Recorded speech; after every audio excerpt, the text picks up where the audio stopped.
Good. Mr. Chairman, thank you so much for this hearing. I know we have many problems to deal with the United States of America around the world. Your questions to the State Department were excellent. As an American, I'm embarrassed with the lack of clarity and the lack of substance on the answers you got from the State Department and the USAID.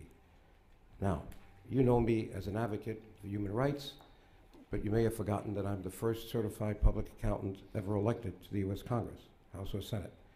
So can I talk about the numbers? Because the numbers you heard don't add up.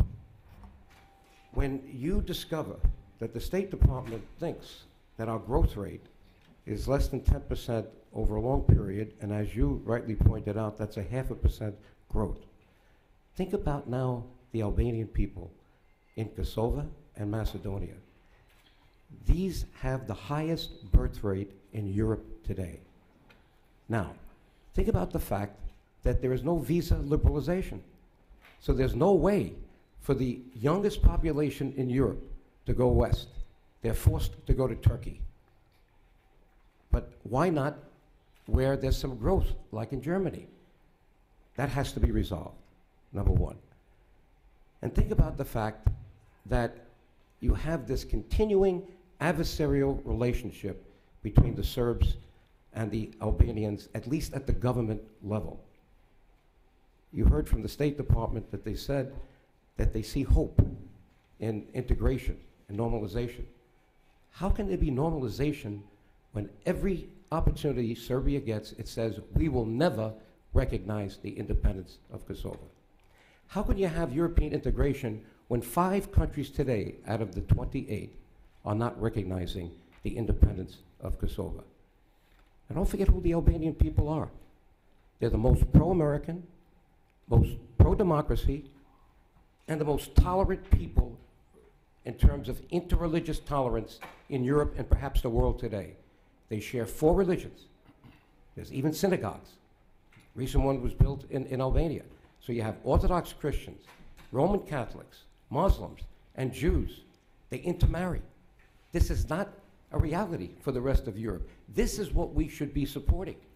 These are the people that are the people on 9/11 from Kosovo and Macedonia were crying, walking with candles in the street, while the Serbs, the Greeks, Montenegrins, and Macedonians, ethnic Slavic Macedonians and whatnot, were dancing in the streets. I just want to remind you, Mr. Chairman, who our friends are in the Balkans. You're continuing in a great past of great chairmen. We started the first hearing with Dante Fasel, a Democrat, then Gilman, then Hyde, then Lantos, and now you. And thank God we have this progression and that America understands that their best friends in the Balkans are the Albanian people. Now, why is this hearing so important? We want to see Southeast Europe integrated into Europe. But the answers you heard, and your questions were excellent and got very few answers, the problem is the Albanian people can only take so much. So let's focus on Kosovo, then a few comments on Montenegro. We had a Pristina-Belgrade agreement 2 years ago, heralded by Catherine Ashdown. It's now been almost 2 years. Very little of the 15-point agreement has been implemented, and yet you heard the State Department say that it's mostly done. It is not. In fact, Serbia has yet to dismantle the parallel structures in the north. Now, what is, I understand your philosophy, and I love it, about self-determination, but there's a big difference in the self-determination that the Kosovars wanted and the Serbs want. Kosovars were under a genocidal maniac called Milosevic. And a lot of that is continuing today, this racism by the Slavic Macedonians and Slavic Serbs. There's actual racism against the Albanian people today. As you know, they're not Slavs. They should have never been put in a state called Yugoslavia. That was the biggest mistake that was made after World War I. So where are we going with this at this point? If the State Department thinks that things are in regular order, when Serbia is refusing to recognize Kosovo, refusing to take away the parallel structures and whatnot. The other problem the State Department has is that it has been much too involved in decisions that have been made within Kosovo. For instance, there was an election. There was an impasse. People did not want a return of the regime of Hasan Taci. Many people feel he is corrupt. And we could say the same thing about some politicians in Macedonia. But what happened was, our State Department and... You could say that about some politicians here. So. Well, I hope not, but it's probable. But the problem is that we have a State Department now that forced the issue. There was a coalition, an opposition, that was trying to regularize things in Kosovo, and now we have a return of the political elite just switching chairs. Now Mr. Taci is the deputy to Isa Mustafa, who was rated yesterday with the population of Kosovo at 24% popularity, but our State Department engineered that back. Another thing. You got 60 seconds more. Okay. You're way over already. All right. Let's look at Mr. Dell. He forces the creation of a road that's supposed to cost $1 billion to connect Albania and Kosovo. It goes to $2 billion. We need jobs in Kosovo, not a road. That road could have been built by local contractors for half price. And where does he end up? A senior position in Bechtel, the company he aided to get the job. I would say, Mr. Chairman, that we need the U.S. Inspector General for the for the State Department to look at that. Let me just conclude with Macedonia. And by the way, I want to be sure that all my written comments are on the record. And in the case of Kosovo, there's an article that was written by our Balkan Affairs advisor, confronting the roots, that's Shirley, Cloyes, DioGuardi, confronting the roots of Kosovo's downward spiral. And I would like to make sure that this article is put on the record in full. We submitted and put into the record without objection. And on Macedonia, we have another article by Erwin Foray, and he was someone who was the former EU Special Representative in Macedonia from 2005 to 2011. I think he knows what he's talking about. And that article is entitled, Gruevski Must Resign and Make Way for a Transition Process in Macedonia.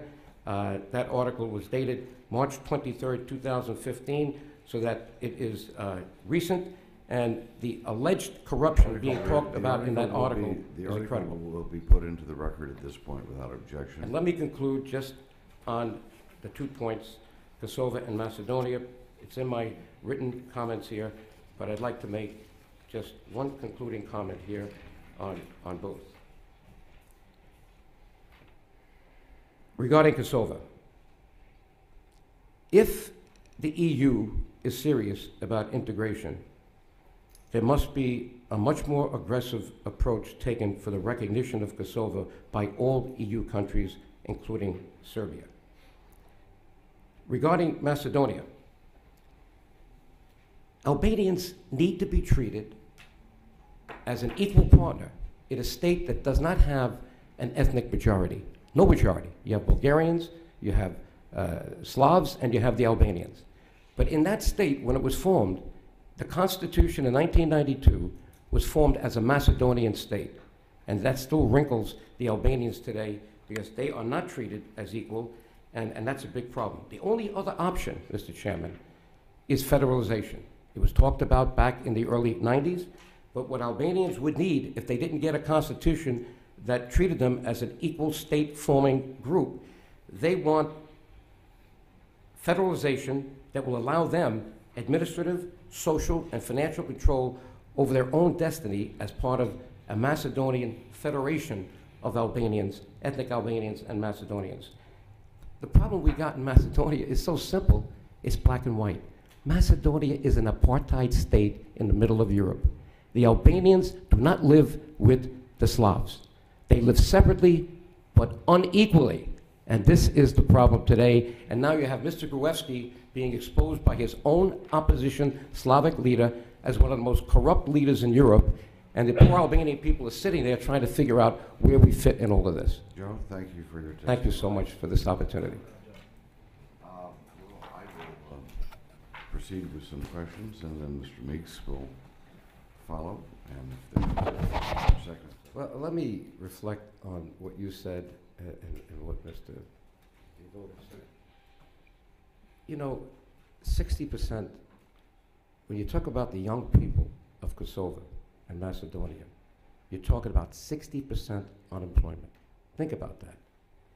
When you're talking about the young people in the province that is in southern Serbia, annexed illegally in 1956 from Kosovo, called Preševa, the Preševa Valley. 3 towns, Preševa, Medveđa, Banjanos, the unemployment is 90%.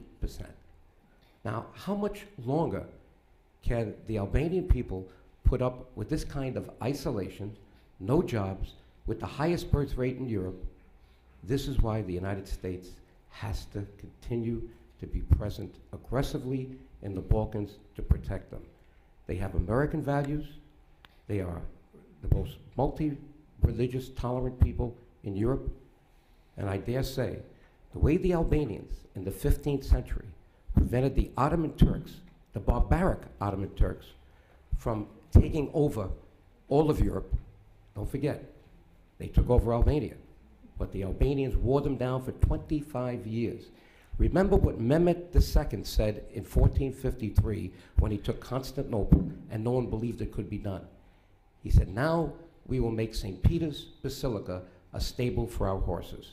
They were dead set on taking Italy and the rest of Europe. Guess what ISIS said 3 weeks ago? We are going to now make St. Peter's Basilica a stable for our horses.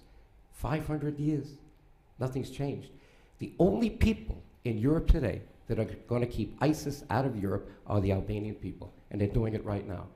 Because they are nominally the largest Muslim population, because they were forcibly converted by the Ottoman Turks over 500 years. But they are moderate, secular, American, democratic type people, and we need them on our side to be sure that ISIS doesn't get a foothold in Europe. Thank you very much, Joe. Yes, just very briefly, Chairman Rohrabacher, I'm very happy to hear that you will be, or you are planning to visit the region. I think that's the best way to, beyond us who are testifying here today. Mr. Meeks, we are planning to visit the region. Absolutely. All right, there we go. Clay, I'm glad we locked that in.